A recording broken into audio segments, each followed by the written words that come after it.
ओम नमो भगवते वासुदेवाय नमः। पूर्व श्लोक में भगवान ने आत्मा की नित्यता और निर्विकारता का प्रतिपादन करके अर्जुन को युद्ध के लिए आज्ञा दी, किंतु अर्जुन ने जो यह बात कही थी कि मैं इनको मारना नहीं चाहता और यदि वे मुझे मार डालें तो वह मेरे लिए क्षेमकर होगा, उसका स्पष्ट समाधान नहीं किया। अतः अगले श्लोकों में आत्मा को मरने या मारने वाला मानना अज्ञान है, यह कहकर उसका समाधान करते हैं। यम एनम वीति हंतारम यश्चैनम मन्यते हतम उभौ तौ न विजानीतो नायम हंति न हन्यते।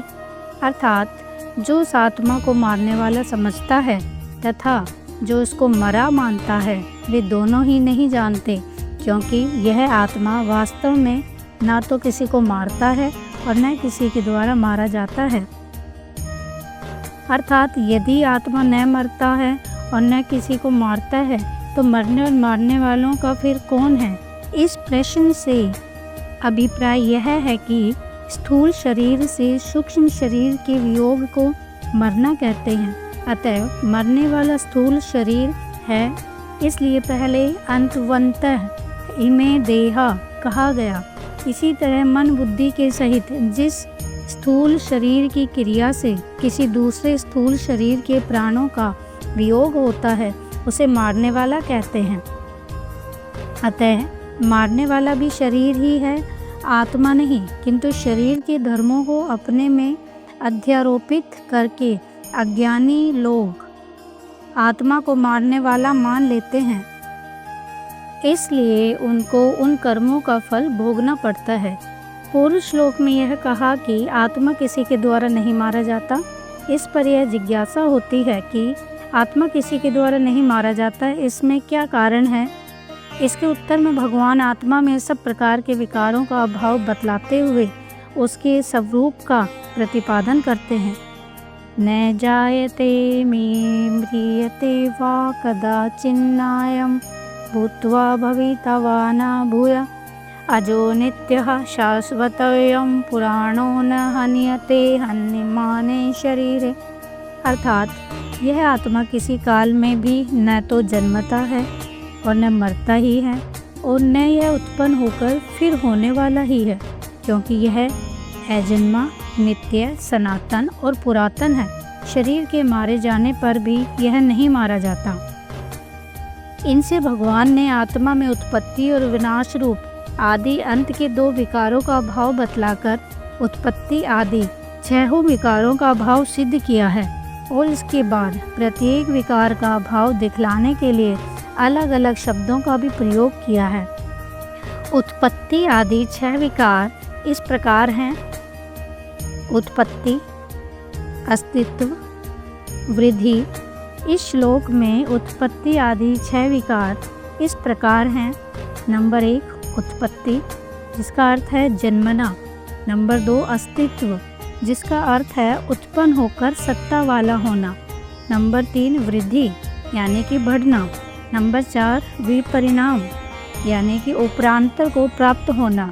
नंबर 5 अपक्षय, यानी कि क्षय होना या घटना।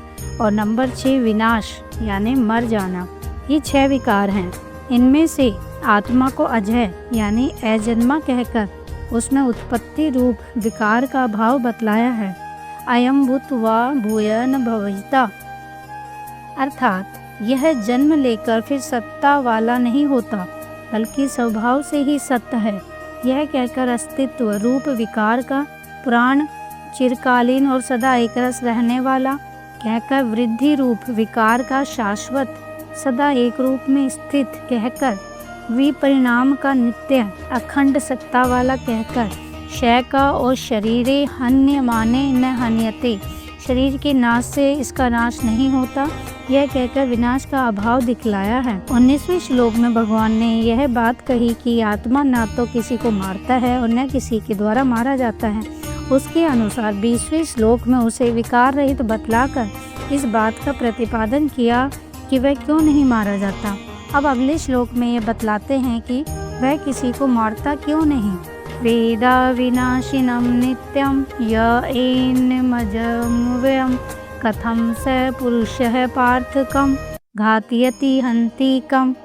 अर्थात, हे पृथा पुत्र अर्जुन, जो पुरुष इस आत्मा को नाश रहित, नित्य, अजन्मा और अव्यय जानता है, वह पुरुष कैसे किसको मरवाता है और कैसे किसको मारता है। इस श्लोक में भगवान ने यह भाव दिखलाया है कि जो पुरुष आत्म स्वरूप को यथार्थ जान लेता है, जिसने इस तत्व का भली भांति अनुभव कर लिया है कि आत्मा अजन्मा, अविनाशी, अव्यय और नित्य है, और वह कैसे किसको मारता है और कैसे किसको मरवाता है, अर्थात मन, बुद्धि और इंद्रियों के सहित स्थूल शरीर के द्वारा दूसरे शरीर का नाश किए जाने में वह यह कैसे मान सकता है कि मैं किसी को मार रहा हूँ या दूसरे के द्वारा किसी को मरवा रहा हूँ, क्योंकि उसके ज्ञान में सर्वत्र एक ही आत्म तत्व है जो न मरता है और न मारा जा सकता है, न किसी को मारता है और न मरवाता है। अतएव यह मरना, मारना और मरवाना आदि सब कुछ अज्ञान से ही आत्मा में अध्यारोपित है, वास्तव में नहीं है। अतः किसी के लिए भी किसी प्रकार शोक करना नहीं बनता। ओम नमो भगवते वासुदेवाय नमः।